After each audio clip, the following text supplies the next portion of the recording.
Bonjour les enfants! Vous vous souvenez? Nous avons vu les besoins des plantes. Elles avaient besoin d'eau, de lumière et de chaleur. Aujourd'hui, nous allons nous diriger à l'intérieur d'une feuille pour voir ce qu'il s'y passe de plus près. Voici notre feuille. Elle est exposée au soleil. Elle reçoit sa lumière et sa chaleur par lui. Les feuilles sont pleines d'eau. Eh bien, grâce au soleil, la partie verte de la feuille peut réussir à séparer les petites gouttes d'eau en toutes petites parties. Ces toutes petites parties, on les appelle des particules. On ne peut pas les voir avec nos yeux. Elles sont bien trop petites. Dans l'eau, il y a deux sortes de particules.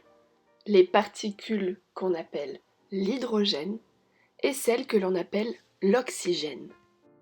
Lorsqu'on regarde de très très près nos gouttes d'eau, on retrouve des millions et des millions de particules. Voici comment on les représente. Les deux cercles bleus sont des particules d'hydrogène. La rouge, une particule d'oxygène. Et la plante va se servir de ces particules pour faire sa nourriture. Laissez-moi vous raconter, à l'aide de notre affiche, comment cela se passe. Nous avons donc notre feuille. Et puis, il y a de l'eau. L'eau, c'est comme si elle était amenée à la feuille avec des petits travailleurs. Ces petits travailleurs ramènent l'eau dans la feuille avec ces petits ascenseurs. Regardez, ils montent et ils descendent. Ils amènent l'eau avec le petit ascenseur bleu jusque dans la feuille.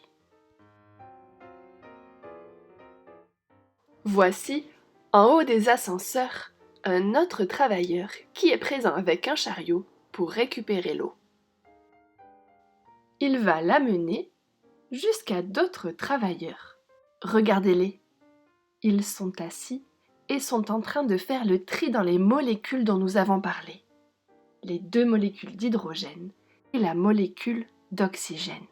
Grâce à la force du soleil, ils ont été capables de les séparer et de mettre d'un côté l'hydrogène et de l'autre l'oxygène.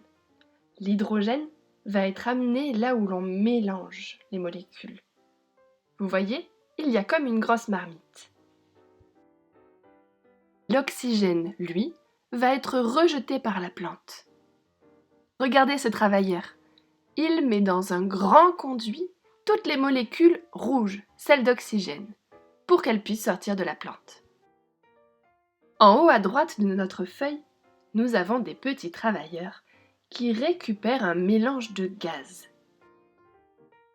Ce mélange de gaz, ils le récupèrent dans l'air qui est tout autour de la plante.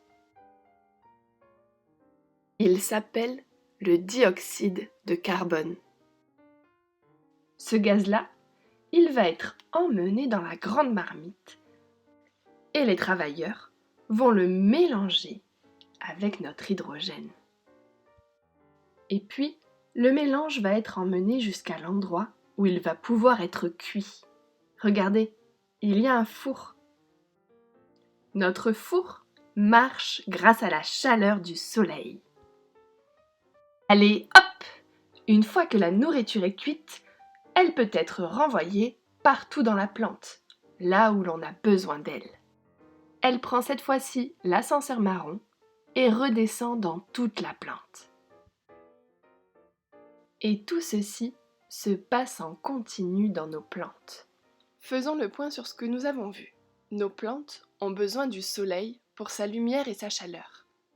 Elles ont besoin d'eau, dans lesquelles se trouvent les petites particules que nous venons de voir, l'hydrogène et l'oxygène, et elles récupèrent dans l'air un autre gaz, le dioxyde de carbone. Et puis, ces particules sont récupérées par les feuilles. L'oxygène est séparé, le reste est mélangé et va servir à produire la nourriture. L'oxygène c'est le déchet de notre feuille.